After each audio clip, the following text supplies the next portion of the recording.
So, one of the things that I am most grateful for, particularly in my relationship with my beloved, is communication. That communication has sort of morphed into discussions, kind of ritual discussions centered around morning coffee, where we talk about either a dream we had the night before or some spiritual idea or even a personal struggle that's going on. And it's this sort of organic, beautiful sharing that has evolved over this past year. And some of those discussions have centered around these epic Hindu Sanskrit poems.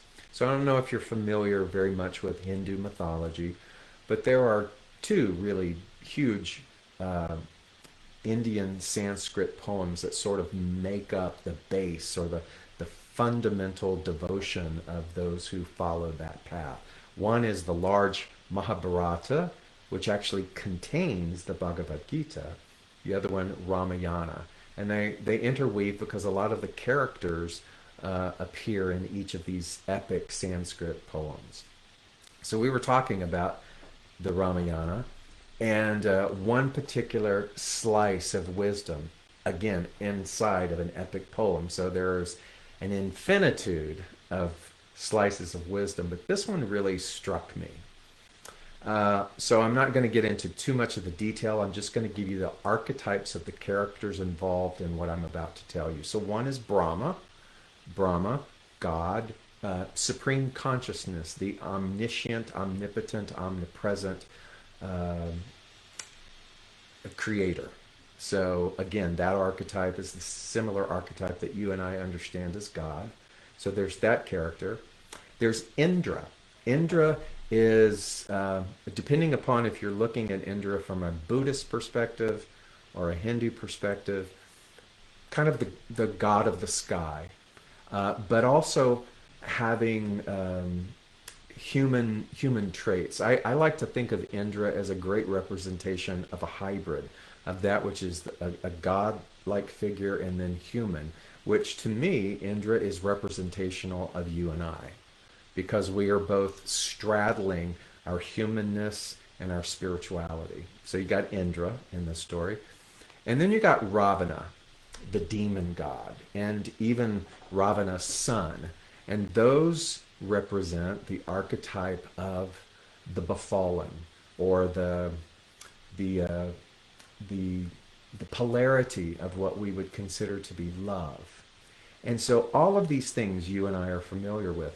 The archetype of God, Brahma, Indra, the hybrid nature of that which is both uh, beatific, beautiful, God-like, God of the sky, but also human. And then Ravana, this demon. So you can kind of relate to all of these. So in the Ramayana, there is a point where the demon archetype, Ravana, son, and the son, the familial archetype, capture Indra. Indra, the sky god, capture him. Indra is imprisoned. And in a beautiful passage in the Ramayana, Brahma comes. There's a dialogue about Indra being imprisoned. But Brahma says this. He says, I do not need a key to release him. And what Brahma does, or what supreme consciousness does in this epic poem, is he takes a thought, and the thought is, I am free. And he places the thought, let me see if I can do it on the screen. He places the thought, I am free, into the mind of Indra. So let me tell you. So he goes, Brahma, supreme consciousness, comes to Indra, who is imprisoned, and he doesn't need a key to get him out. He doesn't need an army. He doesn't need a war. He just comes to Indra and he places a thought in the consciousness of Indra's mind, which is, I am free. And the moment that Brahma does that, all of the walls of the prison dissolve. I loved that. I love the idea that the power of thought, any of us in a metaphysical tradition, we're always talking about the power of thought. But the Ramayana shows in that instance just how pure and how potent that is. The placement of the thought. So I was sharing this with a couple of people, and they struggled in relating to that because they got into their mind that um, the history that they had with, let's say, an affirmation. So if the affirmation is "I am free," where they struggled was their past experiences of not being free, or when an affirmation didn't work. And the distinction with what is happening in the Ramayana is that Indra has no resistance to the gift that Brahma places in consciousness. Do you hear that? He has no resistance to the purity of that. What does that mean? What if there's only ever two energies going on? One is, you could call it resistance, and one is allowing. Have you ever heard the phrase beginner's luck? And we can know that there's no such thing as luck per se, because that somehow gives power to something external. But really what it is beginner's allowing. The purity of not having developed doubt or cynicism. There's a constant receptivity, and somehow in Indra's mind, because of the potency of supreme consciousness coming and laying that into his consciousness and in his thought, there was no, oh, that can't be true, or that's too easy. Do you see what I'm talking about? There was no resistance, there was no deflection, and thus in the immediacy of that, the imprisoned walls dissolve. And so the couple of people that I shared that with really struggled, and the reason why, and I can understand the struggle, is that we still bring into even our spiritual practices and our methods our resistance, historical resistance, conditioned doubt, and even some developed cynicism. And so what would it take for you and I to become more into a space of allowing and less in a place of resistance? And that really, to me, is what makes the power of the word tangible for you and I. It isn't that the word is impotent. It is that our resistance is more potent than our allowing. Because the reality is, and the beauty of that moment in the Ramayana, is that's exactly true. We are free. That everything then that has been calculated and evidenced building to say that we're not is nothing more than thoughts. Just like the thought, I am free, the thought of I am not free or I am helpless is also a thought.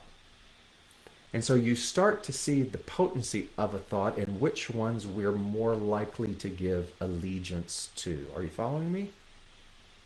I'm wanting this to be a very simplistic reminder of the fact that you contain your own solution, that you contain your own peace. Because we will often talk about the fact that we, without realizing, become dependent upon some external force or solution or person or corporation or relationship to fix, complete, what have you.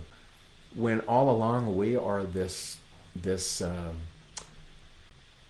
powerhouse of our own solution, but we have to allow those reminders or those thoughts from Supreme Consciousness to be widely received without deflection. And so, thinking a lot about that this week, discussing that during the morning, and lo and behold, and this is going to sound really weird, but lo and behold, I had a dream. And sadly, at this time a year ago, a former student of mine, a former congregant, student, and a practitioner in my faith tradition, took his own life. And I wasn't sort of in that interior friendship circle, but even those who were didn't see it coming. And so I'm sure if you've experienced that within your own circumstances, you know how disruptive and how emotion packed that is. Having had an older brother who also committed suicide, I can speak from the experience of what that does to the surrounding individuals who are left in the human plane. And so I had a dream, and this person uh, came into the dream. The setting was familiar. It was like there was a bunch of people from spiritual groups that I was well well intertwined with. But when he walked across sort of this yard, this grassy yard to me, his body was much more larger than a human body. It was almost like 8 or 9 feet tall. It was kind of bumbly, like one of those things that dance in the wind in front of furniture sales stores. And but I could see his face clearly, and his face was very pained, very grimaced, very anxious. And I only asked, or I only questioned or said one little thing to him, and it was, what's different? What's different? Meaning, in order to escape whatever earthly pain that you were experiencing, what's different now where you are in this plane of existence? And his answer to me was, nothing. It's the same.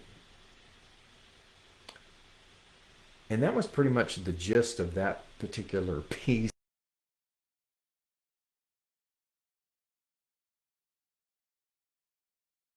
about that. And I shared that dream with him.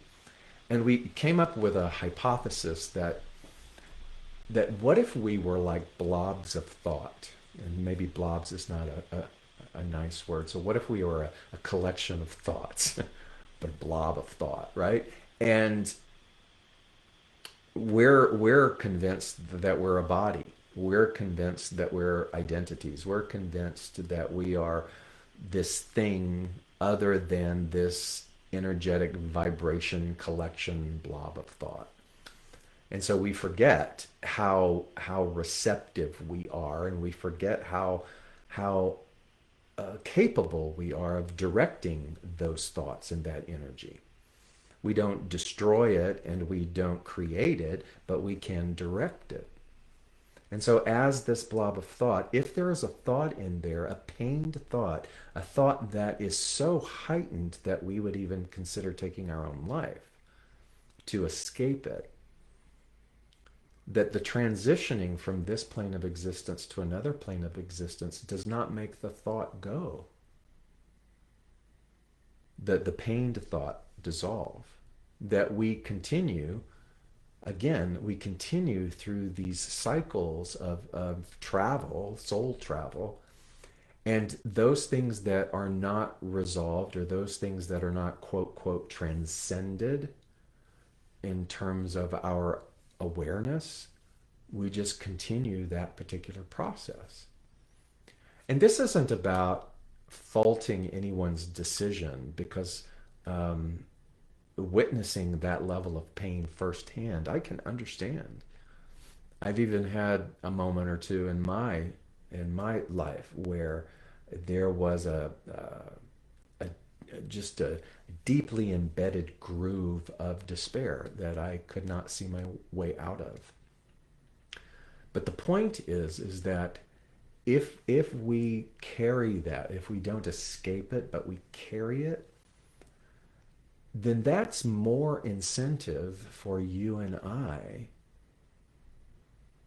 to consider, but more than consider, to adopt and to practice what Brahma did for Indra.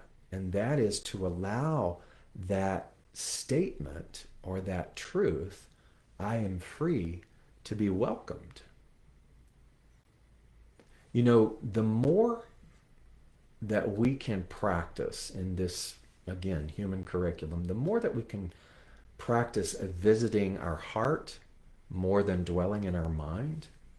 In other words, the more that we can increase heart visitation, more than we become accustomed to or conformed to mental stagnation, the rumination of problem, the rumination of identity that says we're not good enough, which is just a universal misconception that everyone has. But the more that we allow ourselves to vacation from that and to visit the heart, it's as if in the moment of the heart visitation, we can actually receive the idea that we are free. And so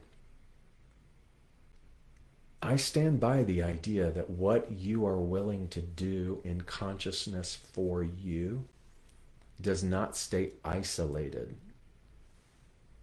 It ripples out because there really is only one organism. Meaning that the devotion and the sincerity and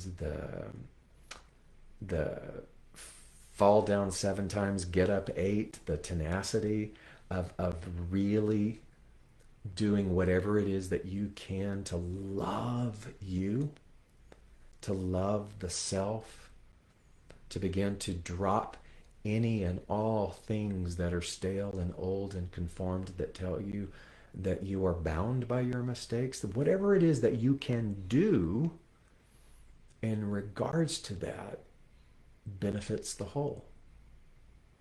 And so what if we created in our heart visitations the spacious receptivity for Brahma to come and continue to remind us that we are free? I am free. I am free. I am free. And here's what happens when we become more accustomed to that. There's this thing called law, spiritual law, which simply talks about energetic reciprocity. It talks about the relationship between the inner atmosphere, the interior world, and the outer world, and that the outer world is nothing more than a mirror of what is taking place inside of us. Let me say that again. That's not new, but it bears repeating and examination all the time. The outer world is a reflection of our interior thought atmosphere.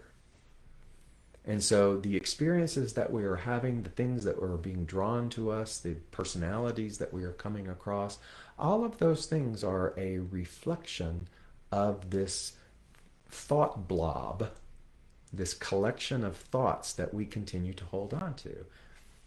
And so rather than making the experience of examination punitive, we get the opportunity to look at that and go, thank you. Thank you for showing me that there is still more to remove. There is still more Maya, more illusion, more veils for me to continue to strip away so that I can get to the core of the beauty and the magnificence, the reawakening of who and what I am.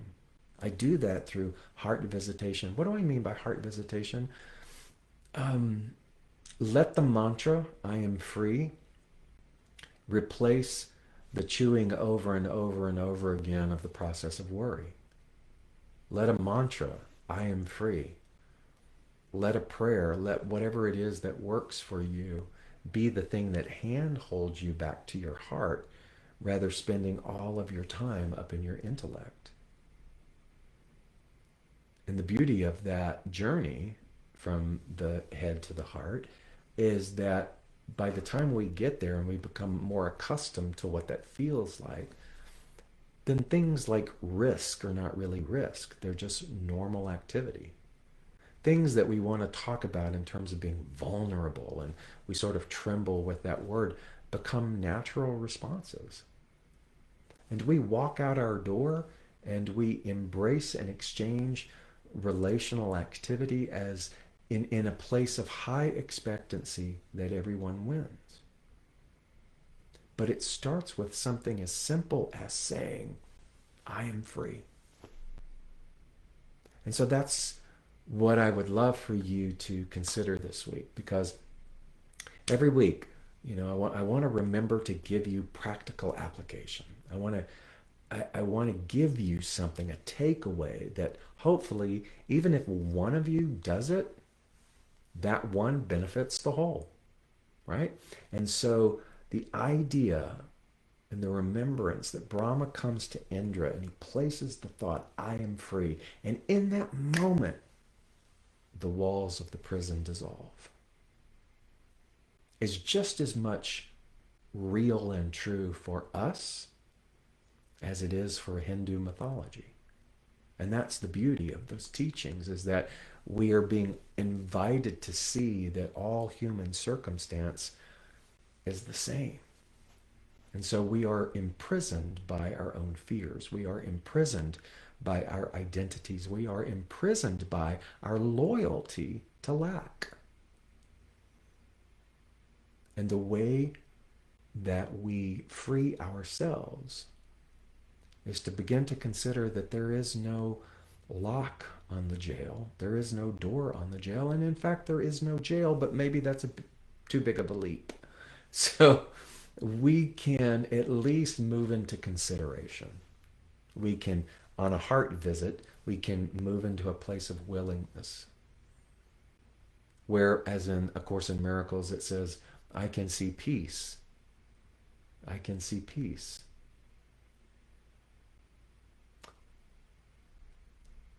There was a phrase that came to me many years ago, and it was that suffering happens, or is derived from a mistrust in the divine. All suffering is a product of a mistrust of the divine. So what is the divine? In the Ramayana, it's Brahma, it's supreme consciousness. In metaphysics, it might be called the principle that the perfect patterning is all that exists, that God is all that there is. When we mistrust that because of forgetfulness or conditioning or noise, suffering occurs. And suffering is relieved when we reunite with an undivided, pure relationship with the divine. The way that we do that is through some form of practice that moves us through the illusion, that loosens our grip of resistance and opens up the spaciousness of allowing.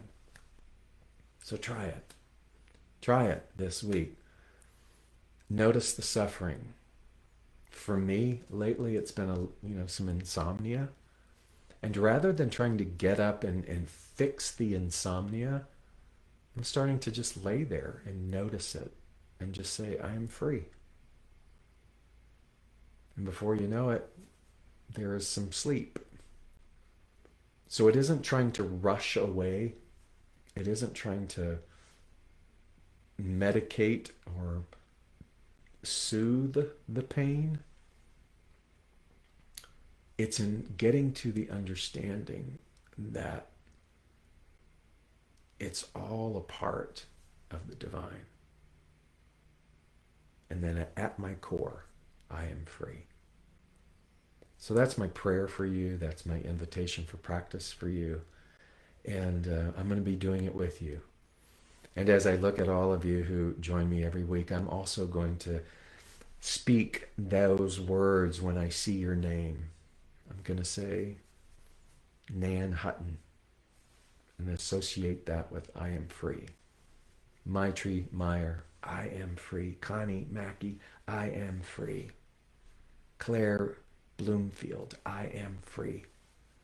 Donna Love Hewling, I am free. Marion Murray, I am free. Liz French Rudberg, I am free. Lynn Meredith, I am free.